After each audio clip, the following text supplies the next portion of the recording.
Thanks for keeping a date with us on the Must Watch, Must Listen To program on television and radio, specifically independent television and radio. Politics Today, coming to you live this beautiful Saturday, the 15th day of December 2018. That means just 2 weeks to go in the year 2018. How time really flies. Anyway, that's really not on the front burner right now. 2019 election is on the front burner, and a whole lot is happening in the political scene. Just yesterday, the presidential election debate kicked off with a vice presidential debate. I mean, looking at the papers this morning and interacting with people, you could get the feelers how the debate went yesterday. We'll look a bit into that, but what we're looking at in that direction has to do with the number of people that have been enlisted, or the number of political parties enlisted to participate in the debate. That's also been attracting some reactions. Another major talking point is that there are allegations and counter allegations of planned rigging of the 2019 election.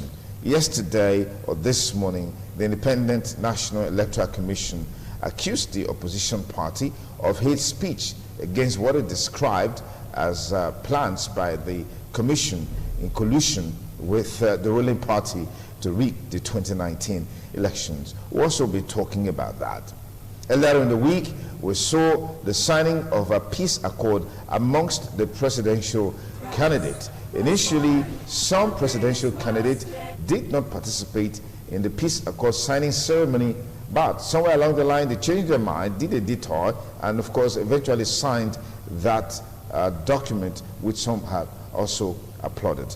But quickly, we'd like to meet our panelists today on the program, who will be ventilating their views as far as the issues are concerned this beautiful Saturday morning. I'd like to thank very especially the erudite barrister Osaro Osenge. He's a legal practitioner, is also a civil society activist. Many thanks for joining us, Barrister Osaro. Thank you very much, and good morning from Benin City. I'd like to thank Ahmed Musa, a politician and also a businessman, for joining us today on the program. Ahmed Musa, many thanks for coming. Thank you so much. I have with us as well the chairman, ASU chapter, Uniben. I'd like to thank very especially Professor Julius Iyasere for joining us this morning. Thank you for having me, and good morning, viewers. Okay, let's start off with the election debate, which started yesterday with the vice presidential debate. But the perspective that we're taking off from, or I want us to take off from, is the number of political parties allowed to participate in the debate so far. Just about 5 of them. And we know that from the views, statements, comments from INEC, you have over 70-something presidential candidates in the forthcoming 2019 general elections. Does this represent a democratic culture in which we just have 5 political parties participating in the election debates? Let me start with Ahmed Musa. Well, I won't say rather it's the fault of the INEC to ensure that everybody participates. Rather, those who, the organizers of the debate, they would have actually reached out to every party, because we don't know who the electorates are yearning for this time around. They might be yearning for even a party that you feel is not even the ruling party. Because in most cases, Nigerians want to vote people who actually are truly Democrat. They have the things on the table to give to the people. Not really. We saw what happened in 2015, because even President Muhammadu Buhari contested how many times, even in the party CPC that was not recognized. But later, with the combination of all the other political parties joining together, he did emerge as the president today. So I think it's the fault of the organizers. They would have all brought everybody together, okay, you know, and let them participate in the debate. alternative. That is my submission. Okay, I'll come back to you. Bashir Sanage, is this undemocratic in your views, the narrowing down of the debate to just 5 political parties? Yeah, I want to agree with you that it's very undemocratic. It's even unconstitutional. They run foul of the Constitution of the Federal Republic of Nigeria 1999 as amended. You see, we are going for election. If we have 70 or more presidential candidates, all of them must be given a level playing field. You must not tip the scale in favor of any particular candidate or party. As at now, before this election, all of them are equal. And you know your media code or broadcasting code, you must give all of them a level playing field, that they have the same access. You're organizing election debate, you don't know the party Nigerians they are going to vote for or elect come February 2019. So all the presidential candidates or the vice presidential candidates that debated yesterday, they must be given a level playing field. If you say you are not going to take all of them in one day, you should serialize the debate and let all of them have the opportunity to present their programs before the electors in this country. And at the end of the day, the electors in a free and fair election will choose the candidate or the political party they want to govern them for the next 4 years. If you now pick 5 political parties as against over 70 political parties that are feeding candidates, that's unconstitutional, discriminatory, undemocratic, and it's uncalled for. I want to inform that there is even one of the new political parties. They have already written to the election debate group that they are going to court for not involving them. If we are to have comparative analysis, you look at Emmanuel Macron, the president of France. His party was a new party in France. If he was not given level playing field, will he emerge? So you don't pick and choose. You pick and choose 5 political parties, and you are not giving the others the same opportunity. That's undemocratic. All right, Prof. The election debate group has made a point by saying that part of the reasons why this choice of 5 political parties was made was because several of the political parties have adopted one candidate or the other, and that to them was enough reason to narrow it down to about 5 political parties participating in the election. Did that fact crystallize anywhere? Is it known anywhere to even INEC? I just think that it was a very serious mistake that has been made by the group. That is the honest truth. What they simply have told Nigerians is that they have narrowed our political system to just 5 political parties, and which is very, very, very wrong. Anybody, of course, you are aware that a party just changed their candidates very recently and all that. So if one other has adopted another, very likely, because this is a country where we see policies somersaulting every time. And so why would they use that as a reason? It is a very, very wrong thing to do, because it's an opportunity for everybody to proceed before electorate what they want to do in the next 5 years. And like my colleague has just said here, it's a time you need to give everybody a level playing field. Okay. That is the honest truth. All right, let's look at the other side, which is the debate actually kicked off yesterday. I want to find out from you guys, were the issues canvassed by those who participated in the vice presidential debate yesterday? Let me begin with Ahmed Musa. Yeah, were the issues canvassed? Well, some of the issues canvassed are known to Nigerians already, and they keep repeating it. But what we need is not just to do the talking, but Nigerians want to see action.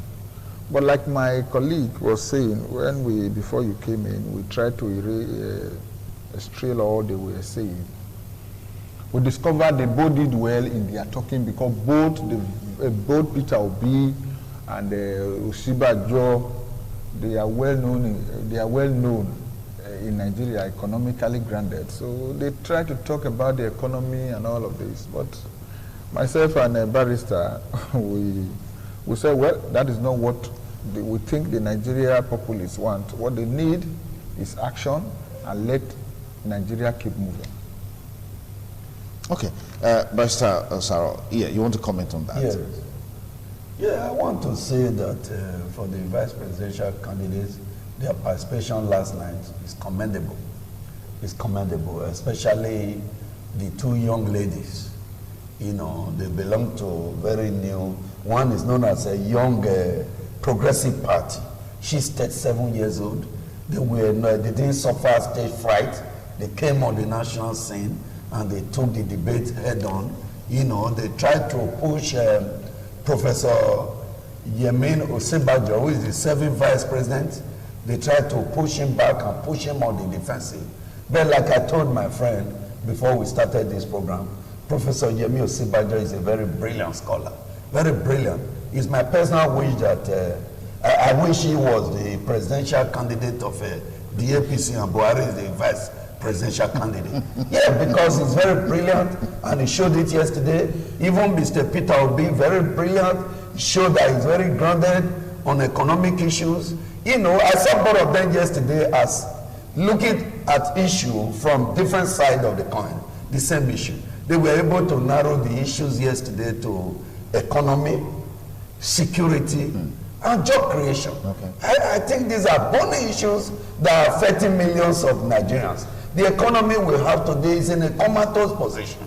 So who is coming in the next 4 years should be prepared, should parade the credentials, not only academic credentials, should show us track record of being a very good manager of the economy, should also present credentials that security of lives and properties in this country must be guaranteed. Yeah. Should also present credentials to us that they are going to create millions of jobs, because the situation we have just now is very pathetic for Nigerians, that we have millions of youths roaming the street. They want to work, but there's no job to do. We must involve them and give them gainful employment. When I say gainful employment, I'm not just talking about white-collar jobs. You know, the government must create jobs that these youth should be engaged positively, rather than going to crimes.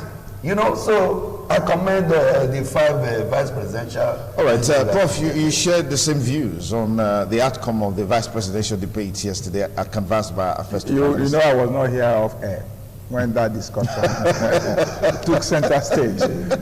For me, you know, English is our lingua franca. Oratory power is a gift. But I can say here, Peter Obi, the man went Sabi Peking. And I can tell you that he presented his case with facts and figures. That is what we are looking for. You have to, you know, be very, very grounded, which was why I took a swipe on the current vice president, because I saw him speaking from illusion. I saw him speaking from limbo. I saw him, a man speaking, living in the past. I thought that it was only President alone that was guilty of the fact of always referring back to the previous government. Yesterday, he exemplified that it was a presidential sickness, infection, of talking about the government that came in place before them. For 5 years, you have been in the saddle. You are still making references to this happened because this for 3 years. For 3 years. For 3 years. Okay. You're making reference to that this happened because some people who have been in government for about 16 years. He talked about the availability of power, and then we don't have power. To watch the debate yesterday, we had to use generator. I am also a small-scale manufacturer. I have not seen a light in the place where I practice. Okay, you talk about the ease of doing business. You would have heard that yesterday, that Nigeria has moved up some placement and all that. I'm sure that if any small-scale businessman takes his truck out from his factory onto the road today, for instance, he may not get to the destination or maybe the market where he wants to sell his goods because of hindrances on the way. Either the road is a hindrance or the security agencies not minding that this man is going to sell goods and add to the GDP of the country. But at the end of the day, what you will notice there is that they will increase the cost of production for the generality of the public. Okay. Because by the time you extract money from small scale manufacturer, of course they will funnel what you are taking away into the cost of the goods. And so what are we talking about here? So if you look at all of that, the ease of business is talked so glowingly about yesterday. I'm not saying it, although it is mean an idea from them, but then the implementation is still faulty. I would have wished that something else had happened. Then the same thing, they talked about the same electricity and all that. You see, when people, they ask about ICT, for instance, Peter Obi made reference to when he was governor in Anambra State of how many 4,000 computers, that is the highest ever purchased from HP. That this is the quantity that he bought at the time. When that is what I expect from, you should be saying now, my government, we did this XYZ, this is the next level, because your campaign slogan is we are taking you to the next level. Say what you have done, the level how you have cleared it. I'm not making reference to the former government that they were the reason, which means you are living in illusion. You are totally saying that you cannot, you are failed because you cannot move forward. That is what I saw clearly yesterday. All right, thank you. But then you talk about, of course, the other fair complexion lady. I can't remember specifically now which party she belonged to. Yes, you see somebody with an intention to do. Yeah. You understand? Yeah, intention to work. You see, these are the people we are talking about. I wish that this country can think differently, because the girl, the woman, the lady did quite well. The other one, yes, she was also trying. She struggled all through. I noticed, for instance, she not only will make contact prepared materials of hers and all that, and I just but the other lady spoke extempore and all that. So that's beautiful. So that's my assessment. All right.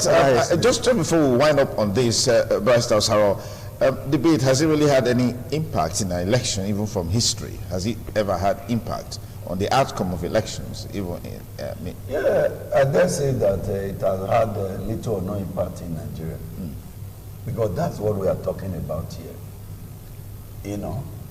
Because if you try the two major parties, I say if, and they fail Nigerians, nothing stop Nigerians from using the debate, the manifestos, and the programs of other parties to choose a new political party. Okay. This country, we must not be fixated to two major parties if they are failing us. I say if they are failing us. Because we need to bring young and dynamic people on board. Because in this country, the retirement age is 60 years in the civil service. I don't see any reason, for example, why people who are approaching 80 years, pursuing the age of my father, should still be striving to govern. They like the energy. They like the mental capacity at this stage. We should be looking for young and vibrant Nigerians who have got the energy, the intellect on their part, the zeal is on their part, to move around the country and mobilize the people for development. Because in advanced countries, it's not really government that is causing development. It's the private sector. But the government is just there to mobilize the private sector, and they bring about change and development in the country. Okay. So what I'm saying here is that in the past, in Nigeria, debate have had little or no impact. But elsewhere, in advanced countries, especially if you look at the United States of America, it's a major factor. Yeah, presidential debate like this has been able to swing the pendulum in favor of one party or the other. And we should cultivate that political culture in this country. Nigerians should watch. But like my friend said, many Nigerians could not watch the debate last night. Edo State, for example, for 3 months we have been in darkness. How many people can afford generator to watch the debate? These are also key issues. Power supply is an issue in this election. So we should make it a political culture to watch this debate and assess the candidates. The debate is not even enough. Look at their campaign. Throughout the electionary campaign, what you are going to do. Okay. Look at their past historically and make up your mind and vote the candidate of your choice. Okay, let's just upscale the discussion today on the program as we look at something quite striking. Of course, earlier in the week, the presidential candidates were made to sign a peace accord to ensure that we'll have a peaceful polls come 2019. Initially, some presidential candidates declined or did not participate, but somewhere along the line they eventually went to the offices of those in charge of the peace accord to sign. I'd like to get Prof, let me get your perspectives on the initial reluctance or rejection of the signing of the peace accord from some political party. What are your thoughts? Yes, obviously, I saw a subtle protest from the candidates that refused to go for that signing, because to a great extent, what is actually signing? Is anybody held to his signature in this country? Does he work? That is one. Two, just don't forget that the issue about not signing of the Electoral Act had just come out from presidency. They have just refused to sign, the Electoral Act bill that was coming from the National Assembly. And of course, that is still now reverberating in the country. It's still there on the hot burner of why should presidency refuse to sign what we think we add or bring credibility to our elections in this country. And so the candidates, for instance, are subtly protesting because it's very clear. So many people are talking, are murmuring left, right, and center. It appears that, the sitting government wants to repeat their position. They want to turn back without a credible election. And so I am saying that is why the candidates actually refuse to go and sign. Remember that when the PDP candidate was signing, he had said that the president should go and sign the electoral bill. So that tells you, quite frankly, why initially he didn't go to sign the peace accord document. Okay, let me bring Ahmed Musa in. Do you feel differently about this whole debate and discussions around the peace accord signing? Because we read that the ruling party accused the major opposition party, the PDP, of a face-saving action to now sign the bill. Sign the peace accord after rejecting or being reluctant to do so earlier. Well, it's so disappointing if a government, I don't think I have to be partisan here, because in this country we are young men, and we must at all time say the truth. And I've always said it, as a Muslim, I would like to say the truth. And if signing of accord that was brought by the former president, then peace accord, even when Jonathan was in office, he was made to sign that accord. So what stopped them? What stopped them as a party and the government? They should come and sign the peace accord, because that's what brought them. And the man raised up his hands and said, and took a telephone call and said, Mr. President, congratulations. I see people around. It's not even only me that is saying it. If even the wife of the president can say two people running the affairs of the country. And who am I not to say something? We must get it right this time. Even though we are the party I am is the government, I would not want to come and speak on the television live to say that I encourage my party not to sign the peace accord when people sign for us to come in. So I think it's absolutely unacceptable to me as a person and to the majority of our party loyalists that we thank God that at the end of the day, everybody has signed. Many people have signed. Let's put it that way. Yes, all okay. of them have signed. But as I was saying, let me get this thought from you. there's a feeling that the peace accord signing could likely be used as a document for blackmail somewhere along the line. I mean, it depends on how the election turns out. I don't know what you mean. But just before you respond to that question, we'll take a short break. I'll be back in a moment. Don't go away.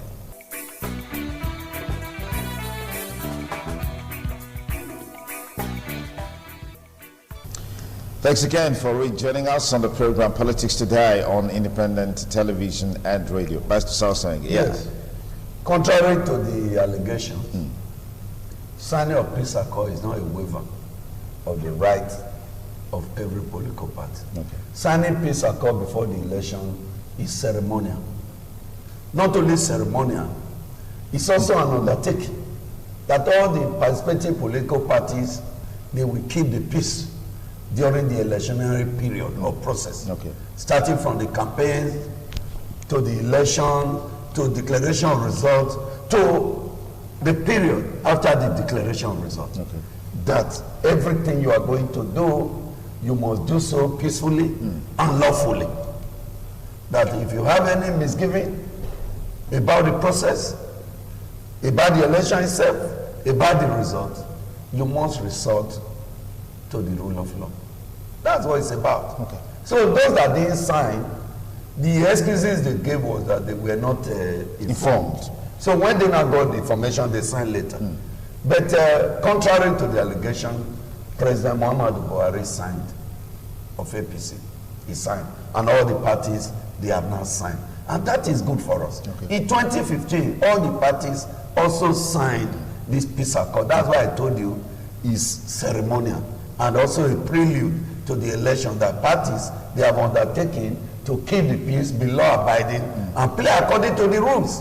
I think that is in order. All right. Yes. Let's quickly, a couple of discussion segment before we open a line so you can call and be part of the conversation this morning on the program. Well, there are allegations now and counter-allegations about plans to rig the election.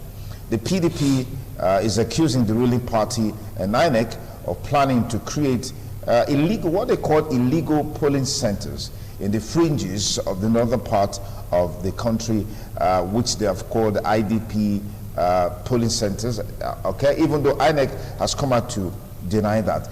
Against the background of signing the peace accord, I want to get to know from you, Prof. How do you juxtapose these two positions?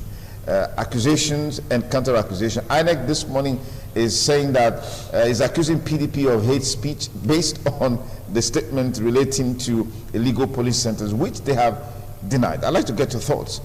You know, they are the two major players in our elections. And of course, you know, accusations have become a weapon of campaign in our country. In fact, you know, the quarrel has been that Nigerian elections are not based on issues. That is, this is very clear from all of this. And so, you know, the party that is not in power will always accuse that one that is in power that they are trying to use instruments and functions of government to want to favor themselves. But that is why I have said in my last comment that it would have been easy. What is there in the Electoral Act is something that will, you know, remove some of the fears of somebody ever wanting to rig himself into power. That is why it would have been good if you had nothing hidden or anything to hide.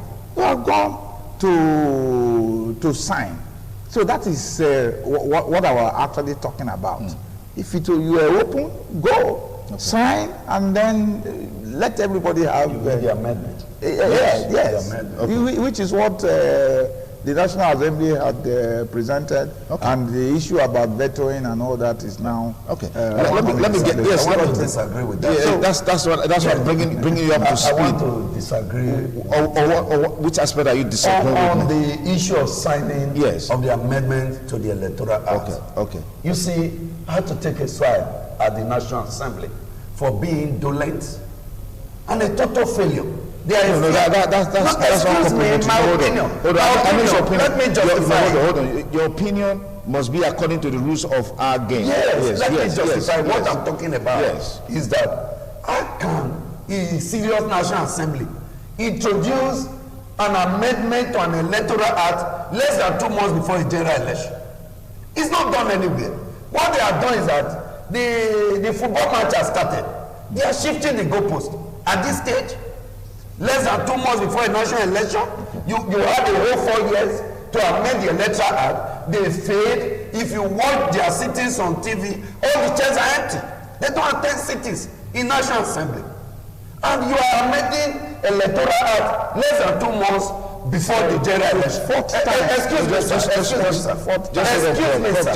If the president signed the amendment to the electoral act at this 11th hour, where is INEC going to implement most of the provisions then? When they have less than 2 months. When are they going to provide all the ICT equipments, all the computers, so many things they talk about there, electronic voting and all that. When are they going to implement it? Less than election is February 19, less than 2 months.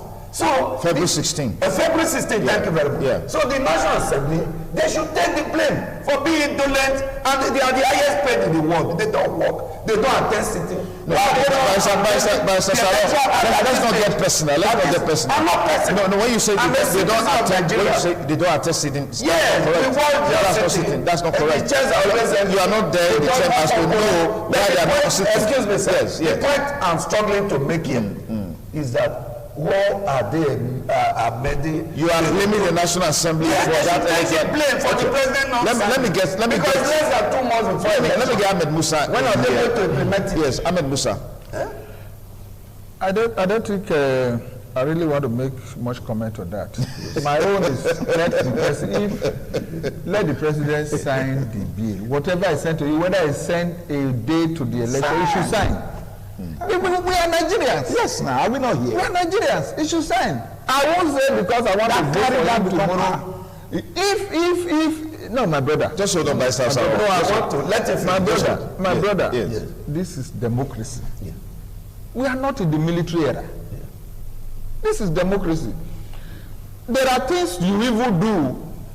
You let the world know that you are free. You are a free man. You just do it. It is not left for the INEC whether they have the time to put it or that. Let me tell you, this government, I am sorry to say, started from the very first day Saraki became Senate President. So they have all had issues. Okay, if the party was one, now it's because we have division. That's why some of us, like my brother, we are both party APC people, and I say that they are idolers or adolescents, I don't know, whatever. So let Mr. President sign, even if it's a day two. It is not left for the INEC to say, okay, no, we cannot implement or we do. Have they not be doing so many things that are not even constitutional to Nigeria? So to me, no, I'll come to you, but there's a point. The lawmaking process. Yes, I'll come to you. Shaking his head, not nodding his head on this electoral amendment bill, which Mr. President give reasons for not signing. Is it not in the media that is the fourth time that this bill is being sent to President for assent? There's no. So why are we now blaming National Assembly for being responsible for that? You are giving room to suspicion. Yes. In fact, this is now adding to the fact when during the current president's nomination or election to be the party flag bearer in the APC, people said that about 14 and 15,000 or million, nominated him, and people said, how? From only one party, you have already 15 million, and last year you won with just about the same figure to become the president of the country. That is around the entire, so only APC is already 15. And so there has been suspicion. You need to douse pressure. If you are as a government in power, responsible government, you must douse tension. You must allay fears in the minds of people. Otherwise, from the beginning, if you not go ahead now without signing this electoral bill and then go ahead to say you win the presidential election, of course, no, there will be no respect. Nigerians, few will be following you and all that. Okay, that is it. All right. So, there's a need for enlightenment. Yes. There should be. No let's get your perspectives. Yes. The law-making process is very clear. Now that they have passed the amendment, it has gone to the president. He has 30 days to sign or withhold his assent, which he has withheld. Yes. The bill now revert back to the National Assembly. Yes. If they so believe in that bill, the law is clear, the constitution is clear, that they should not veto the president's signature with a total majority. So you should not blame the president. Information. No, excuse me, sir. The National Assembly now should not veto the president's assent with a total majority, and the bill becomes law. Okay, let's look at another information. The information here is that immediately the president threatened, the National Assembly threatened to veto. Then INEC has come out to say that they are going to conduct the election based on status quo, already existing law. You see the threat? You see the let me not come into being first. So that let's look at something as it relates to the Electoral Amendment Bill, which is something that people have talked about. A major improvement in the 2015 election was the introduction of the card reader. And that was also a major reason why many of the election tribunal cases got to the Supreme Court and they failed woefully. This is one thing the Electoral Amendment Bill sought to address. Now the bill has not been signed into law. We are still going to use the card reader in the 2019 election. What do you make of that as a challenge? Yes. What we are saying here, we are not against the provisions of the amendment. But they had ample time to do this. Because most of the provisions... So in other words, we should go ahead with what transpired in 2015. Let me finish. Let me finish. Most of the provisions there... You didn't hear me. There is no time to implement them. And all this hula baloo we are talking about is the extant Electoral Act that was used to conduct the 2015 general election. Yes. That the whole world agreed that it was free and fair. And incumbent president lost that election. Yes. It's the extant Electoral Act 2010 that was used to conduct it. And most of the elections conducted in this country, is the extant Electoral Act that was used to conduct them. If the National Assembly, if they had known this is what they wanted, they had 4 years to do this thing in time. And so are you saying that taking this bill to the president 4 times to seek his assent is not a demonstration on the part of the National Assembly that they really wanted this bill to be signed into law? Is that what you're saying? Excuse me, sir, I made the point. Signing a bill into law is not only the prerogative of the President of the Federal Republic. Where he withholds his assent within 30 days, the bill revert back to the National Assembly. And if they so believe in it, and if they veto the presidential assent with total majority, it becomes law. So you're saying the president that will have no choice than to implement. So you're saying that the president didn't sign because he doesn't believe in the electoral bill. He doesn't believe in the provisions in the electoral bill. What was saying that the term was too short, and it's even against the international law that Nigeria is a signatory to. That's what he said. That under the ECOWAS treaty, which Nigeria is a signatory to, an electoral act should not be amended less than 6 months before a general election. All right, Ahmed Musa, with the accusations and counter accusations playing out about plans to rig, particularly from the opposition, is it justifiable interfacing it with the non-signing of the Electoral Amendment Bill? Well, I don't think so. I think parties should just go and campaign, tell the electorates what they want. In recent elections, there are different. We have seen different, results now. So I think they should disabuse their mind against rigging, even if they were the party in government. What I will say is what I will say. Go and campaign based on issues. Tell Nigerians what you can do. I think if the people want you, to me, Almighty Allah knows who will become the next president. Even Mr. President knows that he believes so much in Allah that Allah knows who will become the next president, whether by rigging or no rigging. I don't know where they want to rig. Is it when I cast my vote that they rig my vote? I think we should get out of this mess. When Adams came as governor of Edo, even before now, he said it was rigged out, he went to court, and he came as governor. He did issues that brought him back, where we saw 80/80. This state voted for. If Mr. President or the party so believe that they are afraid of, rigging, then they should set up their machinery, get their people, their agents more alert, and to monitor the votes. Okay, let me bring Prof. in. Rigging is what some have described as the greatest form of corruption, and this has been part of our electoral process. We've seen a different format of it, which is vote buying. How do we checkmate that in 2019? Vote buying. Yes. Well, okay, if the only way you can stop that is to, first of all, make sure that all party agents are not very close to where the vote cast itself takes place.